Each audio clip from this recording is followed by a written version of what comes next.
పూర్తి అర్హతలు ఈమెకే ఉన్నాయి రేపు ఎమ్మెల్యే క్యాండిడేట్ గా, డౌట్ లేదుగా. మళ్ళీ చెప్తున్నా, నెక్స్ట్ ఎమ్మెల్యే అభ్యర్థి సంగారెడ్డి నియోజకవర్గం నుంచి నిర్మలనే ఉంటది. సీఎం రేవంత్ రెడ్డి గారు కానీ, లేదా మన మహేష్ గౌడ్ పిసిసి ప్రెసిడెంట్ కానీ, లేదు జగన్ నువ్వే ఉండని చెప్పినా నేను నెక్స్ట్ ఎలక్షన్ లో సంగారెడ్డి నుంచి పోటీ చెయ్యను, ఇక్కడ నుంచి నిర్మలనే ఉంటది. ఇక దాంట్లో నో డౌట్.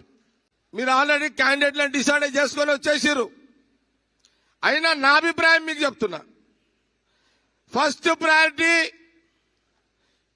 10 సంవత్సరాలు మనము తెలంగాణ రాష్ట్రంలో కాంగ్రెస్ ప్రతిపక్షంలో ఉన్నప్పుడు ఏ కార్యకర్త అయితే కాంగ్రెస్ జెండా పట్టుకొని గ్రామాలలో పనిచేసిరో వాళ్ళకే సర్పంచ్ టికెట్లు ఇవ్వండి.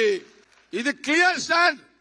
పైసలు లేని సామాన్య కార్యకర్త ఉన్నా సరే అతనికే టికెట్ ఇవ్వండి. అధికారం వచ్చిన తర్వాత ఎవరైతే జాయిన్ అవుతారో వాళ్ళెవరికి కూడా బీఫారాలు ఇవ్వబడదు.